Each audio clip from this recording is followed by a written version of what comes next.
ಧರ್ಮವಂತರು ಬದುಕುವುದಕ್ಕೆ ಅಸಾಧ್ಯವಾಗುತ್ತಾ ಇದೆ. ಹಾಗಾದ್ರೆ ಏನ್ ಮಾಡೋಣ? ಲೋಕ ಕಲ್ಯಾಣಕ್ಕಾಗಿ ಶ್ರಮಿಸಬೇಕಾದಂತಹ ನಾವೇ ಏನಾದ್ರೂ ದಾರಿಯನ್ನು ಕಾಣಬೇಕು ಅಂತಾದ್ರೆ ಆ ಜಗನ್ಮಾತೆ ಆ ಶಂಕರಿಯನ್ನು ಧ್ಯಾನಿಸ್ತೇನೆ, ನೋಡೋಣ.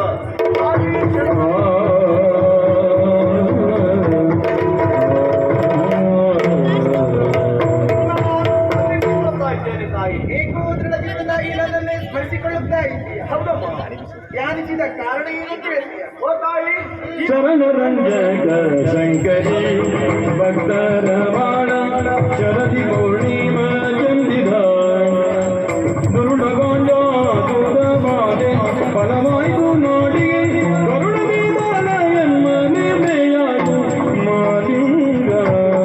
ಓ ತಾಯಿ, ಈ ರೀತಿಯಾಗಿ ಧ್ಯಾನಿಸುವುದಕ್ಕೆ ಕಾರಣ ಈ ಕಷ್ಟವಮ್ಮ. ತುರುಳನಾಗಿರುವಂತಹ ಕಂಜರಾಸುರನಿಂದ ನಮ್ಮೆಲ್ಲರೂ ಕಷ್ಟವಾಗುವುದರ ಮೂಲಕವಾಗಿ ಈ ಒಂದು ಆತ ವರಬಲಾನ್ವಿತನಾಗಿದ್ದಾನೆ, ಲೋಕ ಕಂಟಕನಾಗುತ್ತಾ ಇದ್ದಾನೆ. ಅವರಿಂದ ಕಷ್ಟವನ್ನು ಸಹಿಸುವುದಕ್ಕಾಗುವುದಿಲ್ಲ. ನಮ್ಮ ದಾರಿ ನೀವೇ ತೋರಿಸಬೇಕು.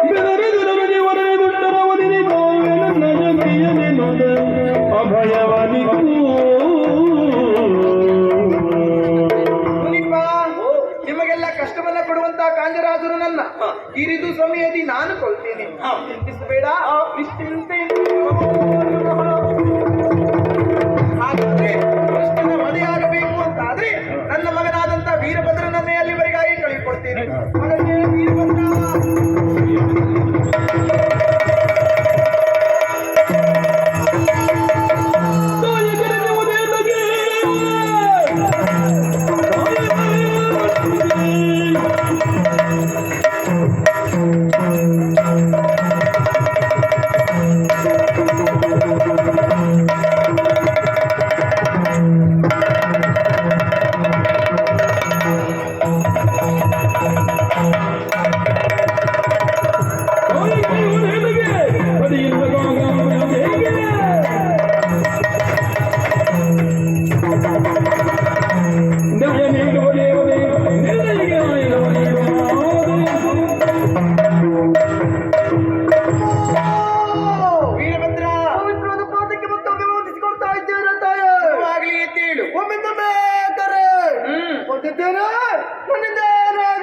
ಕರೆಯುವುದಕ್ಕೆ ಕಾರಣ ಎನ್ನುವುದುಂಟು.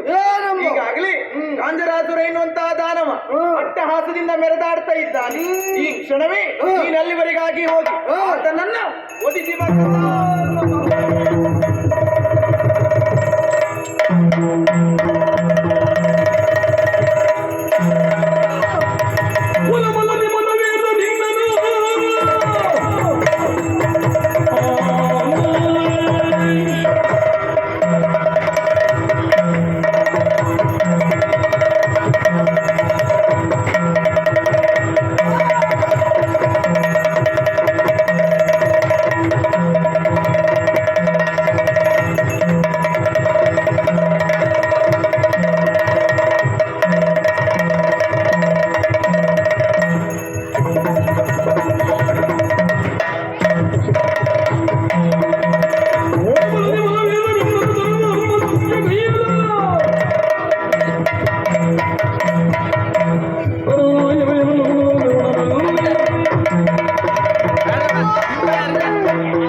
ಕಾರ್ಯವನ್ನು ಮಾಡೋದಕ್ಕಾಗಿ ಮುಂದಾಗ್ತಾ ಇದೆಯಲ್ವೋ? ನಮಗಿದೇ ಧರ್ಮ.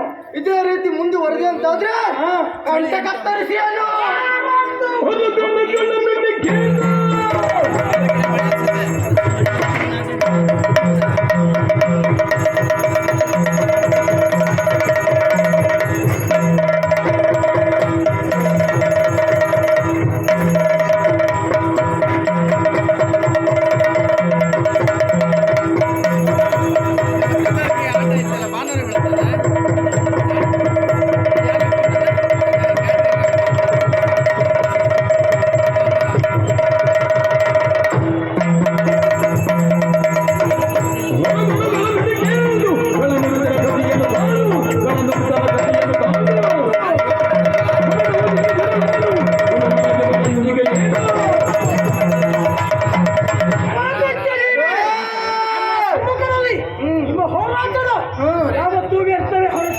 ಫಲಕಾರಿಯಾಗ್ಲಿಕ್ಕಿಲ್ಲ. ಹೋಗದೆ ಹೋದ್ರೆ ತಲೆ ಕತ್ತರಿ.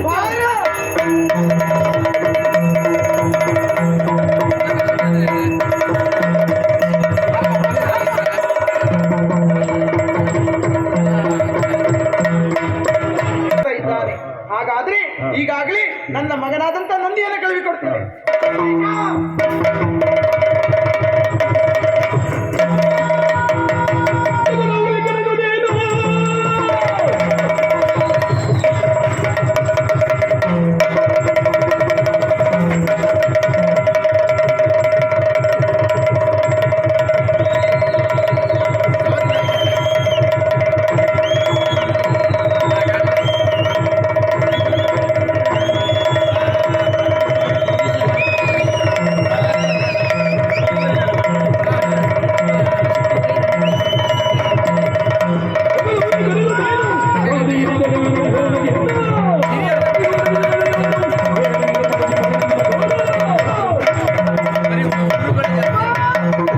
ನಮ್ಮಲ್ಲಿ ನಂಬಿಕೆ ಆಶೆಯನ್ನು ಹಾಕಿದರೆ ನನ್ನಿಂದ ಏನಾಗಬೇಕಮ್ಮ?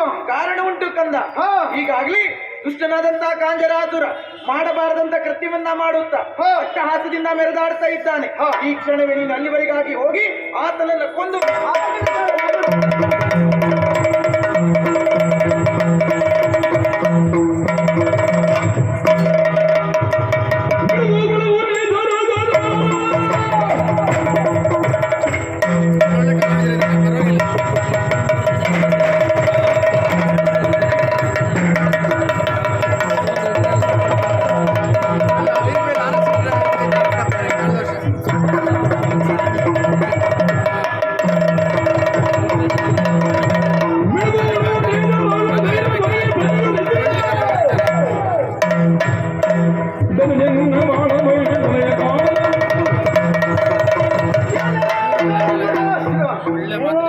ಬ್ರಹ್ಮನಿಂದ ವರವನ್ನು ಪಡೆದು ಲೋಕಕಂಟಕನಾಗಿ ಮೆರೆದಾಡಿದವನು ನೀನಿದ್ಯಾ?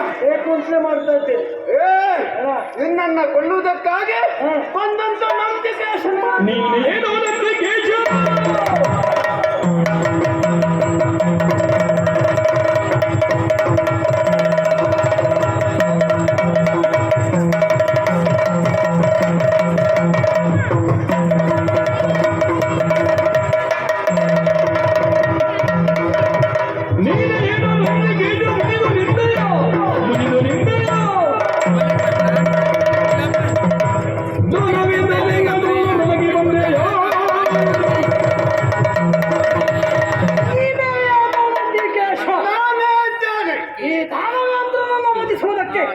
ಬಂದವನು ನೀನು. ಖಂಡಿತವಾಗಿ ಮೊದಲೊಂದು ಬಂದಿತ್ತು. ವ್ಯಾಪ್ರರೂಪ ಕೆಂಗಣ್ಣು ಓರೆ ದಾಡೆ ಹೆದರಿ ನೋಡಿದ್ದಾನೆ. ವೀರಭದ್ರ ವೀರಭದ್ರಿಗೆ ಹೆದರಲಿಲ್ಲ, ಈ ಮಂದಿಗೆ ಹೆದರ್ತೇನ? ಹೌದಾ? ಹಸಿದು ಮಲಗಿರುವಂತಹ ಹುಲಿಯ ಬಾಯಿಗೆ ಬಂದ ನೀನು ಸುಮ್ಮನೆ ಸಾಯ್ಬೇಡ. ಇಲ್ಲಿದೆ ಹೋದ್ರೆ ಮಧ್ಯರಾತ್ರಿ ಗಾಡಿ ಹಾಕೊಂಡು ಹೋಗ್ತೇನೆ. ಜಾಗ್ರತೆ ನೋಡ್ತೇನೆ.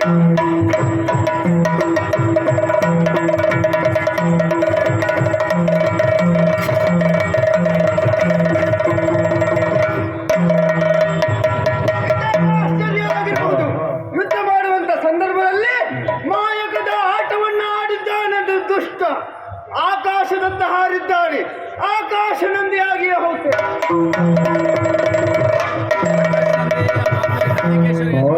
ಬಂದನು ಎಂದನು ಕಾರಣಿಕರು ಪದಿಯಾಕಾಶನಂದಿಯು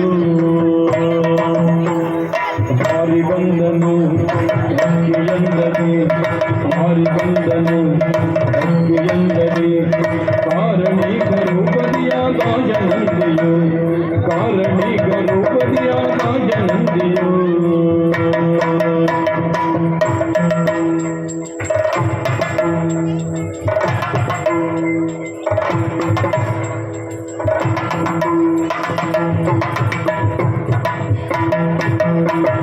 ಕಾಲರುದ್ರನು ಕಾಲನೇತ್ರನು ಕಾಲರುದ್ರನು ಕಾಲನೇತ್ರನು ಗೋಳು ಮಗನೊಳಗಿನಿಂದ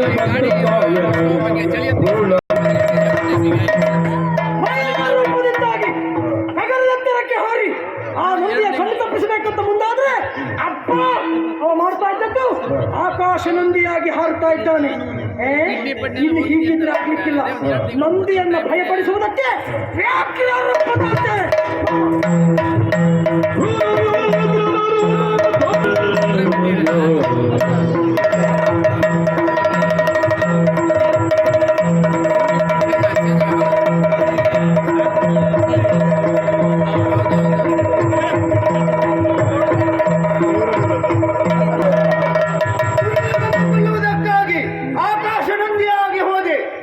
ಕಪಟದ ಆಟವನ್ನು ಆಡಿದ್ದಾನೆ ದುಷ್ಟ. ವ್ಯಾಘ್ರ ರೂಪಿಯಾಗಿ ಹೋಗಿದ್ದಾನೆ. ತಡ ಮಾಡುವುದಿಲ್ಲ, ತಕ್ಕುದಾಗಿರುವಂತ ಪಾಠವನ್ನ ಕಲಿಸ್ತೇನೆ. ಹಸಿರು ತಿಮ್ಮನಾಗಿ ಹೋಗ್ತೇನೆ.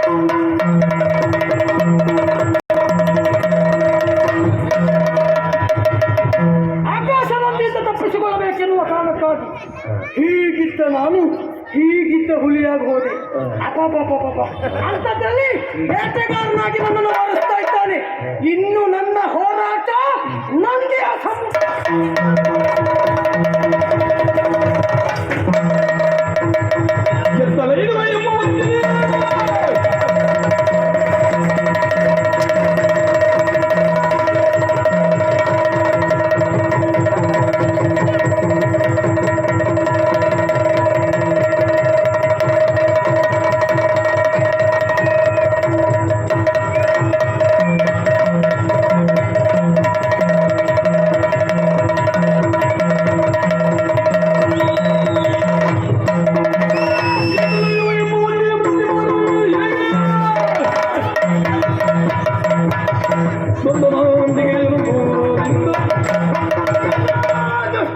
ನಾನು ನಿನ್ನ ಸಮ್ಮುಖ ಬರಲಿಕ್ಕಿಂತ ನಮ್ಮ ಅಕ್ಕಿಯನ್ನು ಕರಿಬೇಕಿದ್ದೆ.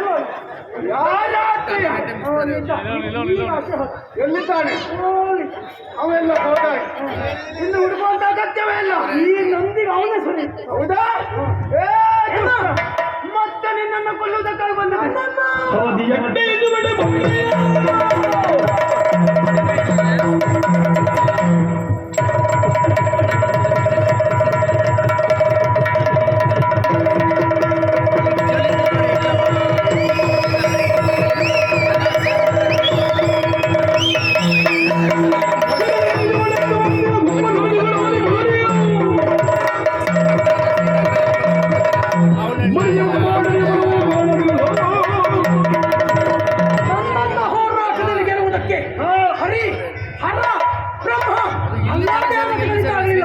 ನೀನೇನು ಮಾಡಿಯ ಬದುಕಬೇಕಂತಿದ್ರೆ ಹೋಗ್ತೀಯಲ್ಲ.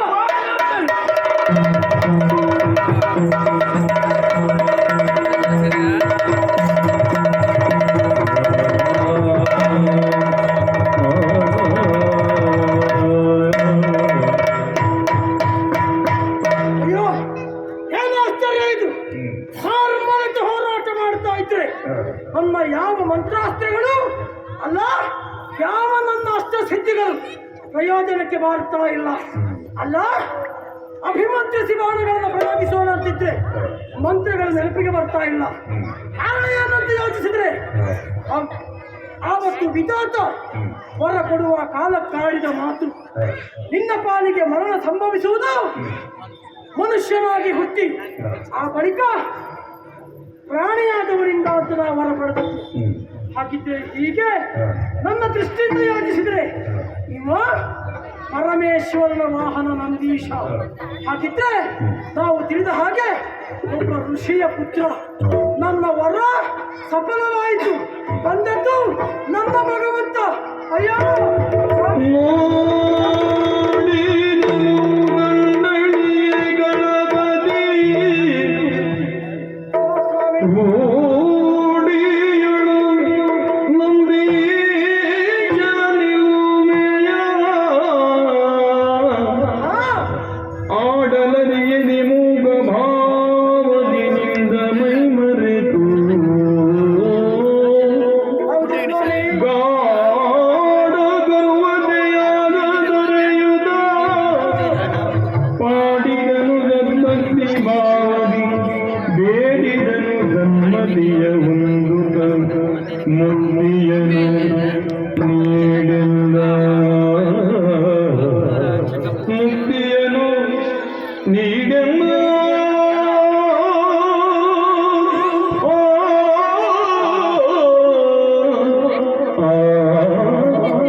ಎನ್ನುವುದನ್ನು ಅರಿಯದೆ ಅಹಂಕಾರ ಮತ್ತನಾದೆ ಫಲವನ್ನುಂಟು ಎನ್ನುವಂತಹ ದುರಹಂಕಾರದಿಂದ ವರ್ತಿಸಿದ ಕಾರಣ ನಾನು ನಿಂತು ಅಧಪತನಕ್ಕೆ ಹೊತ್ತು ಕಂಡೆ. ಅಲ್ಲದೆ ಹೋದ್ರೆ ನಮ್ಮವರೆಲ್ಲರನ್ನ ಆಡಿದ್ದುಂಟು. ಯಾವುದೇ ಕಾರಣಕ್ಕೂ ಗೋವು ಕಂಡ್ರೆ, ಸಾಧು ಪ್ರಾಣಿಗಳು ಕಂಡ್ರೆ ಅವುಗಳನ್ನು ನಮ್ಮೂರೆದು ಮುಕ್ಕಿ ಬಂದದ್ದು ನಾವು ನೋಡಿಕೊಳ್ತೇವೆ ಎನ್ನುವ ಹಾಗೆ. ಅಂತಹದ್ರಲ್ಲಿ ನಿನ್ನ ಮಹಿಮೆ ಏನು ಎನ್ನುವುದನ್ನು ನಾನು ಈ ಕ್ಷಣಕ್ಕೆ ತಿಳಿದೆ. ಅದಲ್ಲದೆ ಹೋದ್ರೆ ಸರ್ವೇ ಜನಃ ಸುಖಿನೋ ಭವಂತು ಎನ್ನುವಂತಹ ಸನಾತನ ಸಂಸ್ಕೃತಿಯಲ್ಲಿ ಹುಟ್ಟಿದ ನಾವುಗಳು ನಮ್ಮ ಸಂಸ್ಕೃತಿಯ ಆಚಾರವನ್ನು ಉಳಿಸುವುದು ಬಿಟ್ಟು ನಮ್ಮ ಸಂಸ್ಕೃತಿಗೆ ಕೆಡುಕು ತರುವುದಕ್ಕೆ ಮುಂದಾಗುತ್ತಾ ಇದ್ದೇವೆ ಅಂತಾದ್ರೆ ನಮ್ಮಂತಹ ದುಷ್ಟ ಶಕ್ತಿಗಳು ಪ್ರಪಂಚ ಮುಖದಲ್ಲಿ ಬದುಕುವುದಕ್ಕಿಂತ ಅಳಿಯುವುದೇ ಸರಿ ಎನ್ನುವ ಹಾಗೆ ಈ ಕ್ಷಣಕ್ಕೆ ನಿರ್ಧಾರಕ್ಕೆ ಬಂದವನಿದ್ದೇನೆ. ಭಗವಂತ, ನನ್ನದ್ದಾಗಿರುವಂತಹ ಸರ್ವತಾ ತಪ್ಪುಗಳನ್ನು ನಿನ್ನಲ್ಲಿ ಮನ್ನಿಸುವಂತ ನಾ ಕೇಳುವುದಿಲ್ಲ. ಯಾಕೆಂದ್ರೆ ಮನ್ನಿಸುವಂತಹ ಕಾರ್ಯವನ್ನು ನಾ ಮಾಡಿ ಸಿಗಿದವನಲ್ಲ. ಎಂದು ನಿನ್ನಲ್ಲಿ ಬೇಡಿಕೊಳ್ತೇನೆ, ಏನು ನಮ್ಮದ್ದಾಗಿರುವಂತಹ ಕಾಯ ಎನ್ನುವುದು ಅಳಿದರು, ಕೀರ್ತಿ ಎನ್ನುವುದು ಉಳಿಯಬೇಕು. ನಮ್ಮದಾದಂತಹ ದುಷ್ಟಶಕ್ತಿಯೇ ಹೌದಾದ್ರು ಅವರ ಬೆಳವಣಿಗೆಯಾಗಬೇಕೆನ್ನುವ ಹಾಗೆ ಆಸೆಪಟ್ಟವ. ಹಾಗಾಗಿ ನಾ ಕೀರ್ತಿಗಾಗಿ ಹಸಹಸಿದ ಕಾರಣ ಅಳಿದ ಮೇಲೂ ನಮ್ಮ ಹೆಸರು ಇರುವಂತದಲ್ಲಿ ಈ ಆಶೀರ್ವದಿಸಿ ನಮಗೆ ಮೋಕ್ಷ ಕೊಡಬೇಕು ಅಂತ ಕೇಳ್ಕೊಡ್ತೇನೆ ಸ್ವಾಮಿ. ಅಯ್ಯ ಕಾಂಜನಾಸುರ, ತಪ್ಪಾಯ್ತು ಎಂದು ಹೇಳಿ ಈಗಾಗಲೇ ಕ್ಷಮೆಯನ್ನ ಯಾಚಿಸ್ತಾ ಇದ್ದವನು ನೀನಿದ್ಯ. ಇದು ನೀನು ಮಾಡಿರುವಂತ ತಪ್ಪಿಗೆ ಕ್ಷಮೆಯನ್ನ ನೀಡಿದ್ದೇನೆ ಮಗು. ಬ್ರಹ್ಮನಿಂದ ವರವನ್ನ ಪಡೆದು ವರ ಬಲದಿಂದ ಮೆರೆದಾಡಿದವನು ನೀನಿದ್ಯ. ನಿನ್ನನ್ನ ಕೊಲ್ಲುವುದಕ್ಕಾಗಿಯೇ ಬಂದಂತ ಹರಣ ವಾಹನ ನಂದಿಕೇಶನಿದ್ದೇನೆ. ಆದ್ರೆ ನಿನ್ನ ಹೆಸರೆನ್ನುವುದು ಅಜರಾಮರವಾಗಿ ಉಳಿಯಬೇಕು ತಾನೆ. ಮುಂದೊಂದು ದಿನ ಇದೇ ಕ್ಷೇತ್ರದಲ್ಲಿ ನಾನು ನೆಲೆಯಾಗ್ತೇನೆ. ನನ್ನ ಮುಂಭಾಗದಲ್ಲಿ ಹುಲಿರಾಯನಾಗಿ ನೀನು ಇರಬೇಕು ಮಗು. ಈಗ ಮಾಡಬೇಕಾದದ್ದೇನು? ಭಕ್ತನಾಗಿ ನಿನ್ನಲ್ಲಿ ಬೇಡಿಕೊಳ್ತಾ ಇದ್ದೇನೆ. ಏನೋ ಇಷ್ಟರವರೆಗೆ ನಿನ್ನಲ್ಲಿ ಭಕ್ತನಾಗಿ ಬೇಡಿಕೊಂಡೆ. ಹಾ. ಇನ್ನು ಮೋಕ್ಷ ಸಿಗಬೇಕು ಅಂತಿದ್ರೆ ಕಾಂತಿರುವ ಸಲುವಾಗಿ ಹೋರಾಟ ಕೊಡ್ತೇನೆ.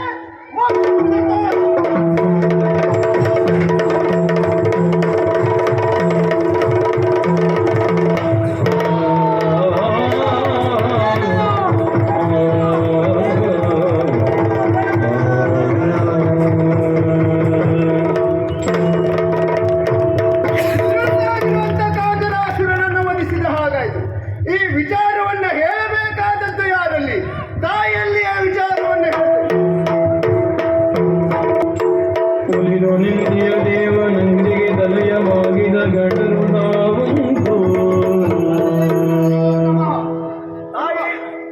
ನಿಮ್ಮ ಅನುಗ್ರಹದಿಂದ ದುಷ್ಟನಾಗಿರುವಂತ ಕಾಂಜರಾಸುರನನ್ನು ವಧಿಸಿದವರು ನಾವಿದ್ದೇವೆ. ಇನ್ನು ಮುಂದೆ ನಾವೆಲ್ಲರೂ ಮಾಡಬೇಕಾದಂತ ಕಾರ್ಯವೇನು? ದುರುಳನಾಗಿ ಮೆರೆದಾಡ್ತಾ ಇದ್ದಂತಹ ಕಾಂಜರಾಸುರನ ವಧೆಯಾದ ಪರಿಣಾಮವಾಗಿ ನಮ್ಮೆಲ್ಲವರಿಗೂ ಸುಖವಾಯಿತಮ್ಮ, ಸುಖವಾಯಿತು ತಾಯಿ. ಅಮ್ಮ, ಜಗತ್ತಿನಲ್ಲಿ ಲೋಕಮಾತೆ ಮೊದಲಾಗಿ ನಿಮ್ಮ ಪದವಿಯನ್ನು ಯೋಚಿಸಿಕೊಳ್ಳುತ್ತಾ ಇದ್ದೀನಿ ತಾಯಿ. ನನ್ನ ಆಸೆಯಿಂದ ಒಂದು ಮಂಜಾಗಲಿಲ್ಲ ಎನ್ನುವ ಕಾರಣಕ್ಕೆ ನೀವೇ ಸಾಕ್ಷಿದ್ದೀರಿ. ಹಾಗಾಗಿ ಈಗಾಗಲೇ ನಾನು ನನ್ನ ಬೇಡಿಕೆ ಮೇಲೆ ಯಾವುದಲ್ಲ. 3 ಬೇಡಿಕೆ ಎನ್ನುವುದು ನನ್ನ ಪಾಲಿಗುಂಟು ತಾಯಿ. ಹೇಳಿಕೊ ಅಮ್ಮ. ಈಗಾಗಲೇ ನನ್ನ ಗಂಡನನ್ನು ಕಳೆದುಕೊಂಡು ಜಾವಲೆ ಮುನಿ ಆಶ್ರಮವನ್ನು ಸೇರಿಕೊಂಡವಳು ನಾನಿದ್ದೀನಿ. ನಿಮ್ಮನ್ನು ನೋಡಬೇಕು, ನಿಮ್ಮನ್ನು ಸೇರಬೇಕೆನ್ನುವಂತಹ ಉದ್ದೇಶಕ್ಕಾಗಿ ತಾಯಿ ನನ್ನನ್ನು ನಿಮ್ಮ ಬಳಿಗಾಗಿ ಸೇರಿಸಿಕೊಳ್ಳಬೇಕು. ಅಷ್ಟೇ ಅಲ್ಲ ತಾಯಿ, ಈಗಾಗಲೇ ಮದುವೆ ಆಗದಿರುವಂತಹ ಹೆಣ್ಣು ಮಕ್ಕಳು ಇದ್ದಾರೆ.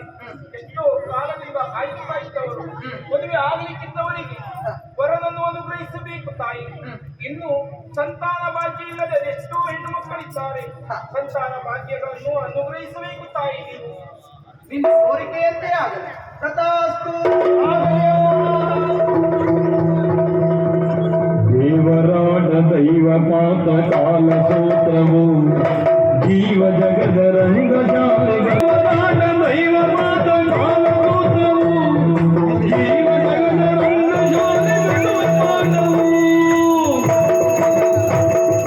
ಕಾರಣಿಕ ದೈವ ಕೂಟ ಒಂದುಗೂಡಿತು ಕಾರಣಿಕವನ್ನು ಮರೆತಿ